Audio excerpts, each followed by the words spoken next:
थोडीशी मागे अशी. ओके. काय माझी कशी आहेस? छान. ओके.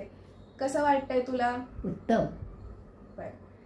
तुला इतक्या दिवसानंतर तुझी हॉबी जोपासता आली, कसं वाटतंय? छान वाटलं, समाधान वाटलं. रेडी आहेस मग तू आता गायचं हो. पण? चला तर मग. रडी तुझा असेल. हो. गले अच्छे लगले